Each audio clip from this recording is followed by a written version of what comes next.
Hello friends, welcome to cricket world. இன்னைக்கு வீடியோவில் மறக்க முடியாத நொடிகளோட 5வது எபிசோடு தான் பார்க்க போகிறோம். ஸோ இந்த மேட்ச் பார்த்தீங்கன்னா எம்ஐக்கும் ஆர்ஆருக்கும் 2014 நடந்த மேட்ச். ஸோ இந்த மேட்ச்சில் பார்த்தீங்கன்னா மும்பை குவாலிஃபை ஆகணும்னா ஒரே வாய்ப்பு ரன் ரேட் மூலயமா இன்க்ரீஸ் பண்ணி போனால் மட்டும்தான் உண்டு. ஸோ அப்படிங்கிறப்ப ஆர்ஆர் பஸ் பேட்டிங் முடிச்சு 189 அடிப்பாங்க. 190 எம்ஐ 14.3 பாலுக்கு எம்ஐ பார்த்தீங்கன்னா 190 ரன் அடிக்கணும். ஸோ ஓப்பனிங் பேட்ஸ்மேன் விளையாடுவாங்க 10 ரன் 22 இதுமாதிரி அவுட் ஆயிடுவாங்க. கோரி ஆண்டர்சன் மட்டும் நிற்பாரு. பொலாடு அன்னைக்கு பார்த்து சீக்கிரம் அவுட் ஆயிடுவார். ரோஹித் சர்மா அவுட் ஆயிடுவார். கடைசியில் பார்த்தீங்கன்னா ராயுடு ஒரு ஓப் கொடுத்து 10 பாலுக்கு 30 ரன் அடிப்பார். கோரி ஆண்டர்சன் 95 ரன். ஸோ கடைசி 3 பால் அப்போ தான் ராயுடு அவுட் ஆவார். அதில் பார்த்தீங்கன்னா கடைசி ஒரு பாலுக்கு 2 ரன் அடிக்கணும். கடைசியா 14.3 பாலுக்கு பார்த்தீங்கன்னா 2 ரன் அடிச்சா எம்ஐ குவாலிஃபை ஆயிடுவாங்க. ஸோ அப்படிங்கிறப்ப அந்த பாலை ராயுடு எடுத்து ரன் ஓடுறப்ப ஓவர் ரன் ஓடிடுவார். 2 ரன் ஓட முடியாமல் ரன் அவுட் ஆயிடுவார். ஸோ ஆல்மோஸ்ட் 189 ஈக்குவலில் இருக்கும், டை ஆயிரும். ராஜஸ்தான் செலிப்ரேட்டே பண்ணிடுவாங்க. ஓகே, அவ்வளோதான் முடிஞ்சிச்சு, இதுக்கப்புறம் ரன் ரேட் எதுவும் பண்ண முடியாது அப்படிங்கிற ஒரு செலிப்ரேஷனில் என்ஜாய் பண்ணிட்டு இருப்பாங்க.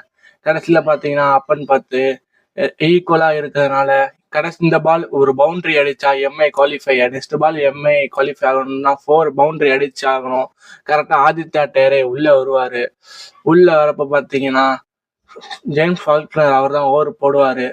போகிறப்ப ஆதித்யா டேரே ராய்டு ஆதித்யா டேரே ஏதோ பேசித்தான் போவார். போய் இறங்கணும், ஃபர்ஸ்ட் பால் நிற்பார். ஃபர்ஸ்ட் பாலே 4 அடிச்சாதான் குவாலிஃபைங்கிற ஒரு ப்ரெஷர் சுச்சுவேஷன்ல ஆதித்யா டேரே உள்ளே வருவார். கரெக்டாக லெக் சைடில் ஒரு டாஸ் பால் மாதிரி போடுவார். ஆதித்யா டேரே அதை 6 அடிச்சு அன்னைக்கோட செம்மையான ஒரு ஹீரோவாக மாறிடுறாரு. ஸோ இந்த வீடியோ ஏன் சொல்கிறேன்னா, இந்த மேட்ச் பார்த்தீங்கன்னா எங்கள் பக்கத்து வீட்லேயே மேட்ச் பார்த்துட்டு இருந்தாங்க. நாங்கள் வெளியே நின்று அந்த மாதிரி இருக்கும் சந்தை வெளியே நின்று பார்த்துட்டு இருந்தோம்.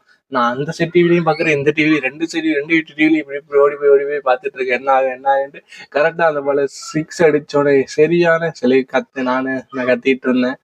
ஸோ இந்த மாதிரி ஒரு மூமெண்ட்னா நான் ஆக்சுவலி இந்த மாதிரி எப்படி சொல்ற கிரிக்கெட் ஃபேனா எல்லாருக்குமே ஒரு இது இருக்கும். பட் இந்த மாதிரி ஒரு விஷயம் நடக்கும் சரியான. ஏன்னா கோரி ஆண்டர்சன்னா செம்ம பேட்டிங் விளாண்டுருப்பார். நீங்க அந்த மேட்ச் எல்லாம் லைவா பார்த்துருந்தவங்களுக்கு எக்ஸ்பீரியன்ஸ் இருந்திருக்கும். வேற லெவலில் விளாண்டு கொடுத்துருப்பார் கோரி ஆண்டர்சன்லாம். இந்த மும்பைக்கு ஆதித்யா டேரே தான் ஒரு ஹீரோவா இருந்தாரு. ஸோ இதனாலதான் அந்த ஷாட் இன்ன வரைக்குமே என்னால் மறக்கவே முடியாது. ஸோ இன்ன வரைக்கும் என் கண்ணிலே அப்படியே தான் நிற்கும். ஸோ இதனாலதான் இந்த வீடியோ பார்த்தீங்கன்னா மறக்க முடியாத ஆட் பண்ணியிருக்கேன். இதோட வீடியோ பார்த்தீங்கன்னா டெலிகிராமில் அப்லோட் பண்ணியிருக்கேன். ஸோ டெலிகிராம்லேயும் ஜாயின் பண்ணிக்கோங்க. இன்ஸ்டாகிராம் லிங்க்கும் கீழே இருக்குது. ஸோ டிஸ்கிரிப்ஷன் அண்டு பயோவில் இருக்குது, ரெண்டுத்துலையுமே ஜாயின் பண்ணிக்கோங்க. Okay friends, thank you, tata.